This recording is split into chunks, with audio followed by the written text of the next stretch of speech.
from Hire Your Virtual Assistant, and today I have another guest who's going to come on the show to talk about specifically how they make use of virtual assistant in their business and even outsource some of their tasks. And today's guest is Leslie Cuban from frannet.com. So go ahead, Leslie, introduce yourself to the audience and let us know about your company. Well, hello, Owen, and I'm so happy to be here. Thank you. Yeah. The short description of Frannet and our business is we help people leaving the corporate world to consider starting their own business by owning a franchise of some kind. We provide a lot of online as well as local education and seminars all over the United States and Canada. People attend and learn what they need to learn about franchise ownership, and for those who realize this is something they want to pursue seriously, we provide counseling and assessment tools to help an individual determine what types of franchises they're wired to be successful in, that meet their needs, that meet their goals. So we're a matchmaker for helping people find the right franchise opportunity for them. Definitely. So someone who has the mindset that they want to start into a specific franchise, because there's so many franchise, maybe a little bit confused as to which one to go to, come to you guys, and you guys spend the time to learn exactly what their needs are, their criteria, and then go and see if you can match them with the right franchise that will meet that need. That's the case, right? You're hired. That's what we do. Okay. There's over 3,000 franchise businesses out there, and it's overwhelming and confusing to people, even people like me who've been in franchising for 14 years. Yeah. There's just so much noise on the internet. It's difficult to decipher what's real information from advertising and propaganda. So the short of the assistance that we give people is to simplify that and make it a manageable process so people can make good decisions for themselves. Definitely. So let's dive into how this relates to you making use of virtual assistants in your business. So first of all, at what point, or even what prompted you to figure out that, hey, you needed to find that help, outside help for your business? Well, it was just growing and mounting frustration with the time and energy that I was spending on doing administrative work that was necessary to the business. Things like reports and bookkeeping and just data entry. I was still doing all of that 8 years into my business, and I was getting to a high level of unhappiness and frustration with all the time that I was spending on things that I don't enjoy and that I'm not all that good at, taking away from the parts of my business that I love and make me money. So it got to a point where I just couldn't do it anymore. So that is what led me to asking just people I know, business coaches in particular, for referrals of good virtual assistants. When I interviewed several, which is how I landed on the company that I work with now, that has been a tremendous, I don't know how I lived without this kind of help as long as I did, and I've been working with her for 2 years now. Definitely. So how come hiring an employee at that time wasn't an option at that time? It was not the cost. It was more so, I started this business with the help of a business partner who is my father, who is even worse at administration than I am. So it never dawned. I didn't know that was a possibility. There wasn't enough administrative need just to hire someone, a full-time employee. Yeah. Plus, I work out of my home, so I didn't know, how would that work? Because I don't want, someone coming into my house, it just wasn't, the physicality of it just didn't make sense for me to have someone come in. And when I started my business in 1999, I had never heard of virtual assistants. I didn't even know that existed. So I just kind of got stuck in this rut of doing it myself. I got used to it. I was suffering from nobody can do it better than I can. And I think what held me back for so long was just trying to figure out, how do I get started? What is the first step in trying to train someone else to do all the little details that I do?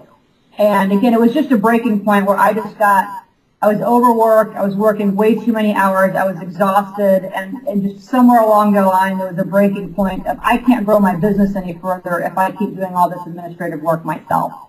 Definitely. So you got to the point where you had that pain point that you had to get someone to get involved, and then now you're at the point where you're in search for that person to help you. So let's let's go into that point of what did you do to find the people to help you with the test? Now, I hired an action coach, business coach, and Action Coach is actually a global franchise in the business coaching market space. That's one of my clients. Yeah.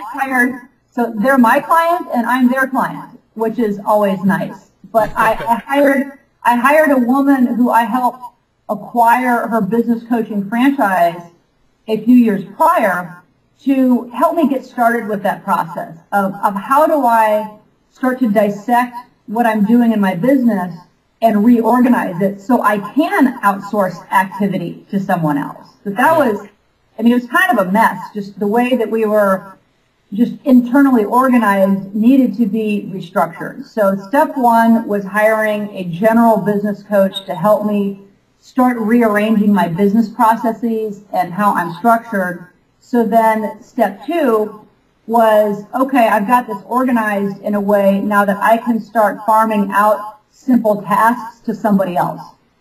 And that, and I like the way you went about the process, because some people might just say, oh, I need to hire somebody, and then go out there and start looking for that person to hire and have them work for them, and thinking, oh, there's just going to be this magic pill that is just I'm going to give them the work, and they're just going to take over the work and then know what to do. But in your case, what I'm seeing you did was you had this coach on hand who spent the time to dive into your processes, your systems, and break down what exactly you do in your businesses and figure out, okay, which one should you be doing yourself, which are the most productive activities you need to be involved in, and which ones should you hand over to somebody. And I'm also thinking at that point, they also try to figure out, okay, how exactly should they do the work, and maybe what results you expect from those people when you hand them the work. Is that where they went with that? Right. And the coach, she helped me outline a kind of job description for what criteria a virtual assistant should have that would be a good fit for me. Like what kind of database software they're already trained on using, and what Microsoft Office tools do they need to be highly proficient in. So she helped me build kind of an ad for who I need to attract to be the right person with the right qualifications. Like, for example, there's a lot of minute detail in the various steps that are in certain processes within my business. Yeah. And part of my criteria that she helped me determine is to find someone who's not just a one-person virtual assistant, someone who's part of a company that cross-trains multiple people. So if that one person who I rely on gets sick, or they have a personal emergency and they're going to be out of commission for a while, that there's someone else who's familiar with my work that I can rely on, instead of going back to having to do it all myself for a period of time or totally retraining somebody else. So she helped me figure all of that stuff out before I even went out and started asking for referrals to people, which is great. That's nice. I mean, and from what I'm seeing from that too is that probably they were also, when you hired the VA, they were also making sure that they were building up some kind of system manual of how they indeed handle your tasks, so that if they had for one reason within their team to maybe be on vacation or whatever, someone else could come in and take over, and then you are not left with some left to hold the bag, basically nobody showing up, because now someone else can learn. Yeah, okay. Right. I like that. And so now you went to that process, systemize everything you needed to hand over. The process of actually finding the VA, some people might find that challenging. Tell us specifically, what challenges you faced in that process of trying to find that VA. That was not that difficult, because the coach helped me figure out what I was looking for before I even started talking to people. So I had a list of, these are the criteria that I have for the right person to help me. And then I just asked other business people who I know and trust, who do you know that has a virtual assistant type of business? And I got a handful of referrals. I just have a policy of, I like to interview at least 3 people for any kind of service that I'm going to be employing something that's important to my business. So I interviewed 3 different companies, and I mean, no one was perfect. No one was a perfect match for, I guess it's kind of like dating. there's no one that was an exact perfect match, but Yeah. I chose the woman and her company that fit the most important criteria that I had. And I also liked her. You know, part of it was, you know, is this someone whose personality I think is going to gel with mine? This is someone who I'm going to be talking to at least once a day, every day during the business week, probably. So we need to, you know, we need to get along. And so that just how did I feel about the person I was talking to definitely weighed into the decision equation. Definitely. So the thing now is, now you found that person, you start working with the person. I'm trying to figure out, okay, how the person, you know, how do they interface with your business now that knowing they don't work with you at your home, they're working virtually. I'm trying to see, okay, what pieces of tasks are they taking off from you, and how to basically go behind the scenes, I guess. Sure. Well, she does a lot of email work for me. In my business, I teach a lot of seminars and classes, and there's a lot of administration around taking registrations for the class, emailing, the advertising for the class. I mean, that is numerous. There's numerous hours of administrative work behind the scenes for every seminar that I teach in Atlanta. And now she handles all of it. The only thing I'm doing is showing up and teaching the class. There's a lot of follow-up work with providing people the information after the seminar that they asked for. So there's taking registration, email work. Yeah. She calls and confirms people who are going to attend. She helps me. I have monthly reporting that I do every month. I mean, a bunch of different types of Excel spreadsheets that she's well versed in using, that reports for myself internally, as well as reports that I give our corporate company on a monthly basis. There's a lot of tracking and analysis type work that she does. So, yeah.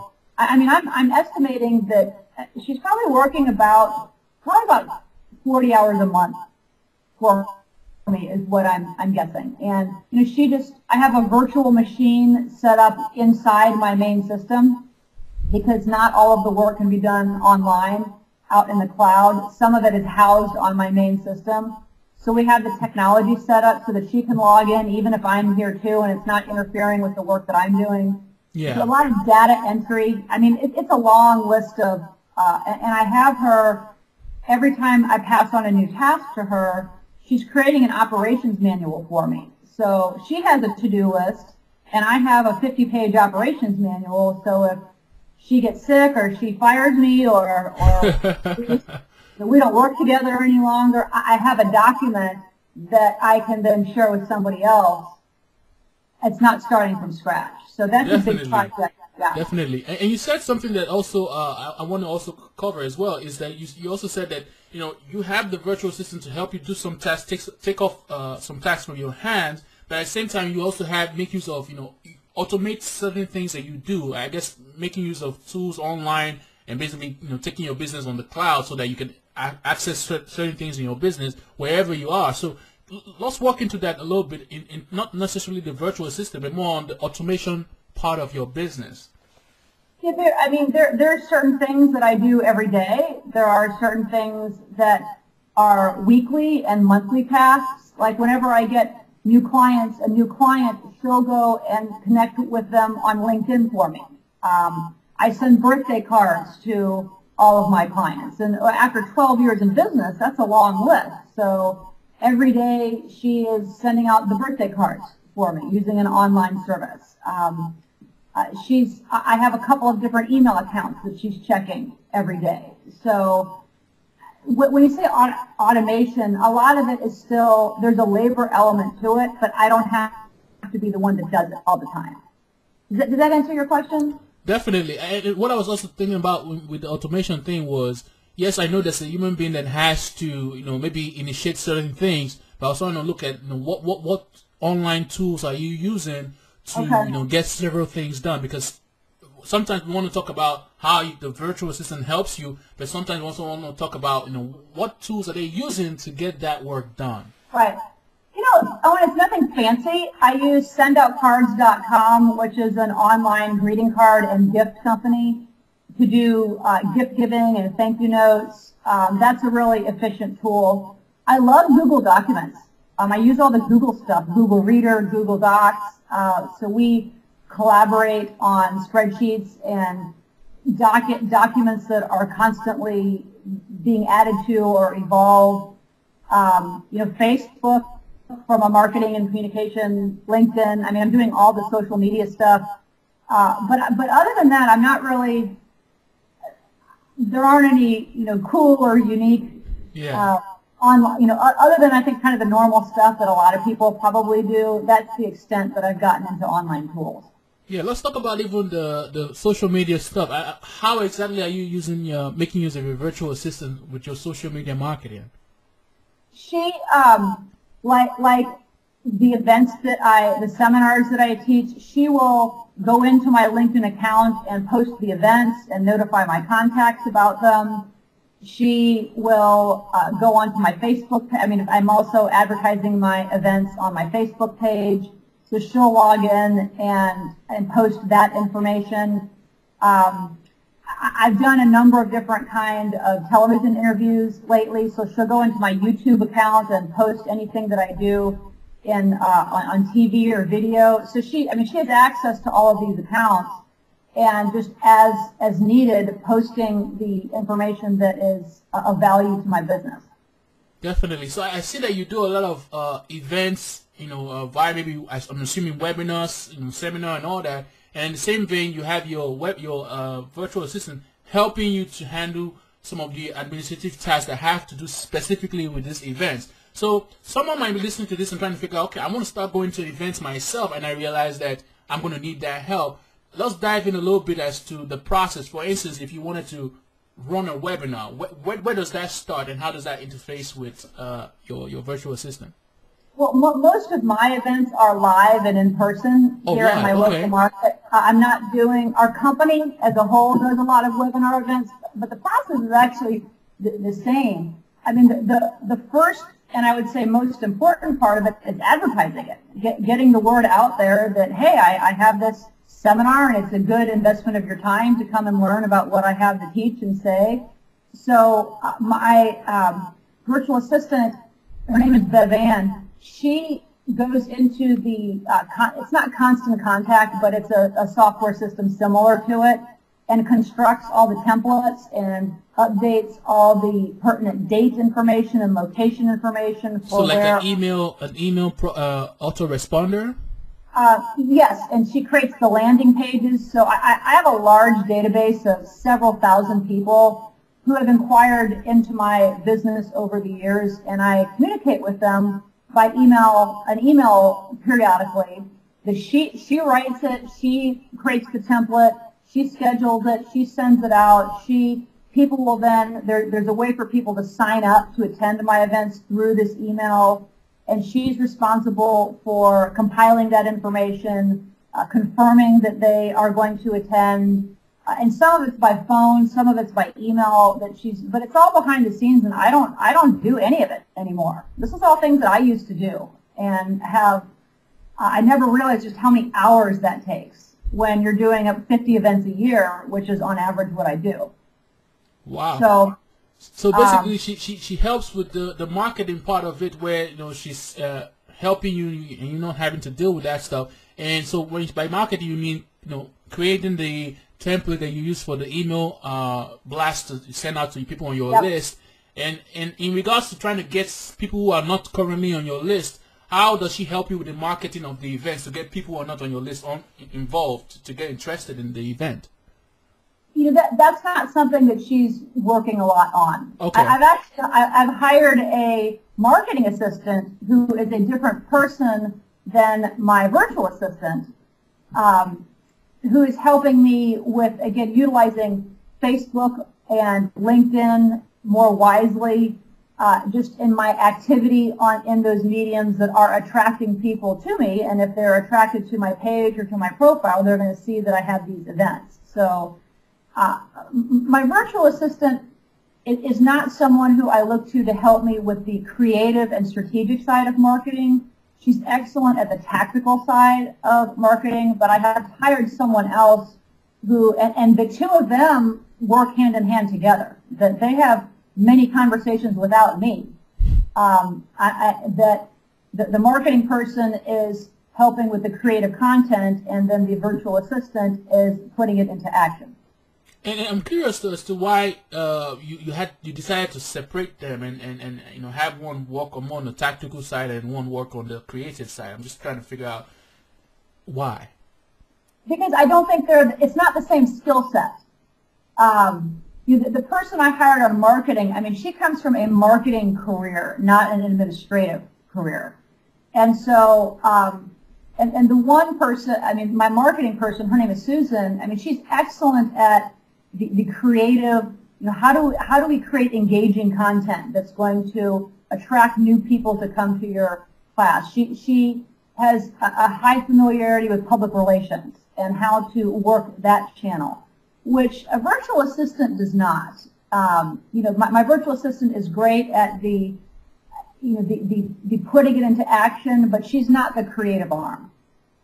Definitely. Okay, so you go out now, and then she works in conjunction with the marketing specialist, and she does the administrative stuff to put all maybe the suggestion the marketing specialist advises as for content and where to go and put out that information, and then she actually does the implementation part of that process. Exactly. And so, what's next with the process of getting these events started?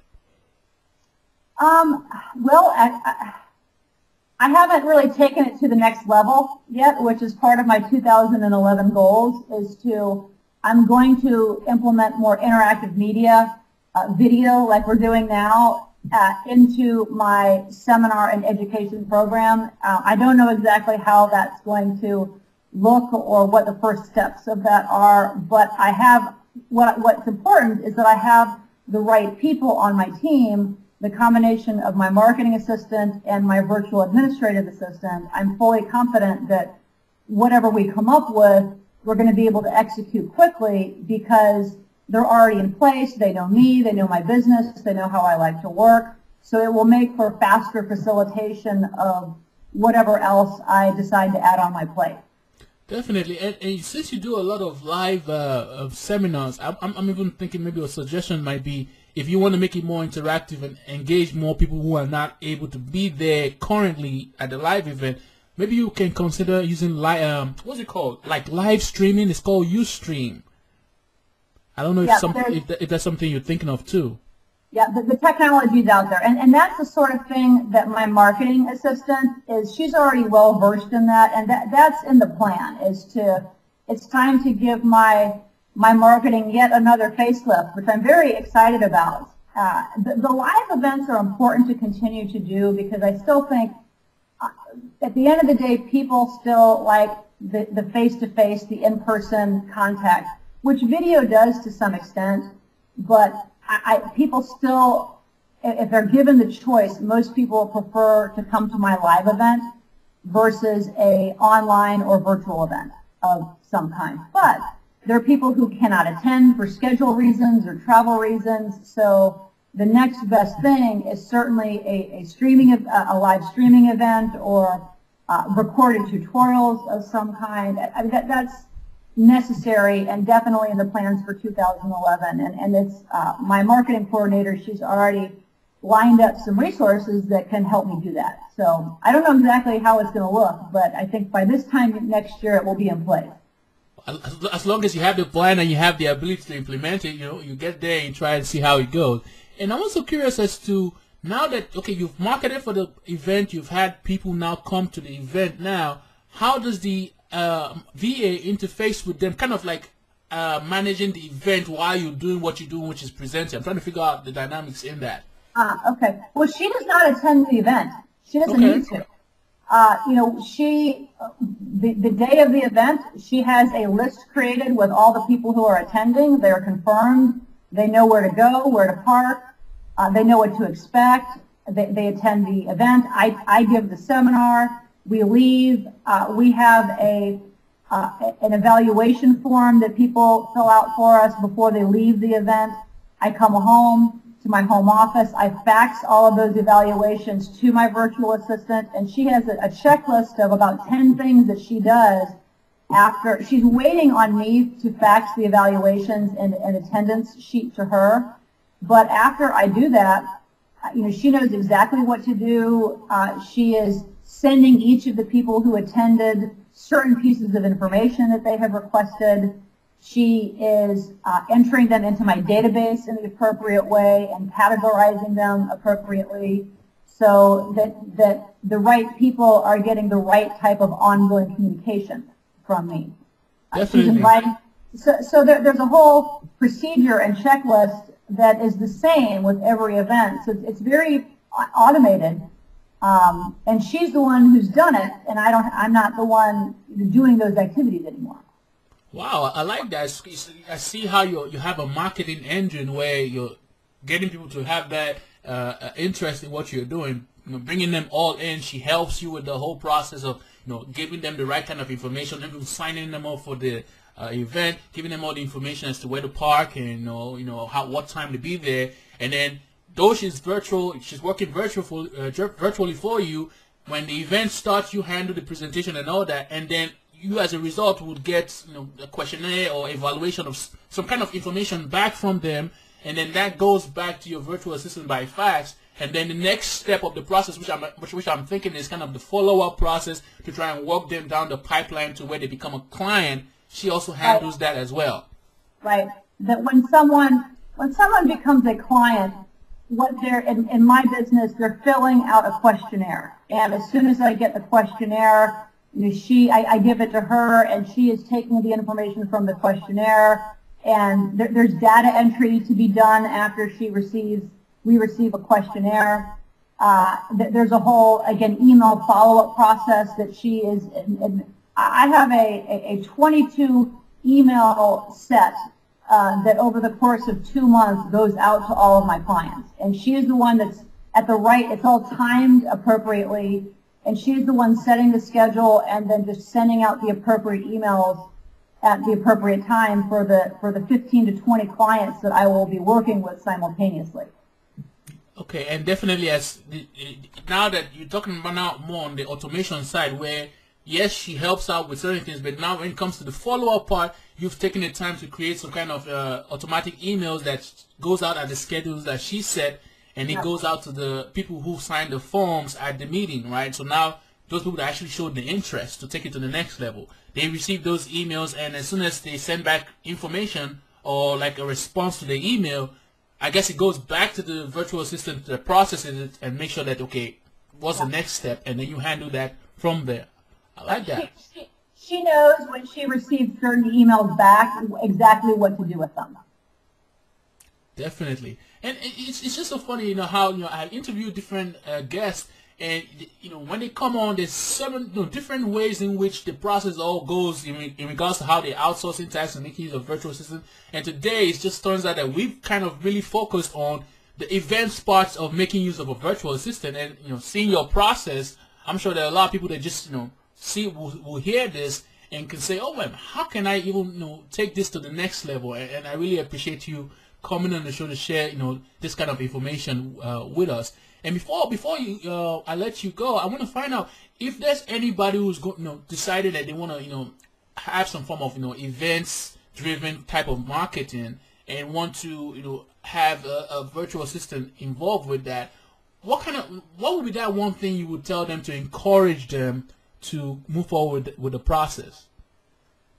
That I would just encourage them to explore it and have the confidence that it can be done very easily. And actually, speaking of going back to your question about online tools, there is a system called Eventbrite, which we are just starting to explore using for my events, which makes the whole process even easier. So there are, between the combination of online tools and then someone who's good at administration, I mean, the only thing that I'm doing now is showing up and giving the event, and that is it. Even though there are several hours of administration before the event and probably 2 to 3 hours of administrative tasks after the event that I no longer do because the technology and a good virtual assistant takes all of that activity off of my plate. So it's very doable. Definitely. So you're mixing the human interface of the virtual assistant and marketing specialist, as well as automation of tools that you're using. In this case now, you're also using Eventbrite to manage kind of the event ticketing, I guess, as well. Right. That is Right. beautiful. I like that. And Leslie, I really appreciate you coming on the interview. And before I let you go, I want you to let the audience know how they can get a hold of you. Sure. Well, I'm in Atlanta, Georgia. And my website is frannet.com, FRANNET.com. And I also just started my own blog, which I'm very excited about, and that's lesliecuban.com, LESLIEKUBAN.com. And my phone number direct here in Atlanta is 770-579-3726. Thank you very much for coming to the interview. I really appreciate it. Well, thank you for having me. This is fun, and I really appreciate the opportunity to be your guest. Thanks. So we're done. So welcome back. I hope you enjoyed the video, and I really want to know what exactly you think. I mean, if I suck and if I'm not doing a good job, I want to know, because by your input and your comments, your suggestions, your feedback, that's how I'm going to improve on the entire package of what I'm sharing with you. I really want to improve so that you know that your time is well spent when you watch my videos. And if I do good on interviews and you like certain things I do, please let me know so I can even improve upon that as well. And I want to thank you really, because your time is well spent, and I mean your time is important to me, and I want to make sure that I continuously put this information in front of you. So I want you to join my community, and in order to do that, you need to click on the link that says get the free ebook, enter in your name and email, and you will receive as a gift from me my free ebook titled The Entrepreneur's Guide to Running a Business in the Cloud. The reason I do that is because I want to share with you that information. You can check it out and make use of it in your business. In the same vein, I will be sending you email updates every time I have new blog posts, as well as if I have new stuff that is not even on the blog, I want to share with you. That way we can stay in contact. One more thing. Before you go, I want to also let you know that if you are really serious about finding, hiring, training, and even working with virtual assistant, if right now you want to get that started, why don't you sign up for my free webinar where I share everything about the entire process. And you can get to do that by clicking on the link on the very top of my blog where it says sign up for the free webinar. Again, thanks for watching the video, and I hope to see you next time.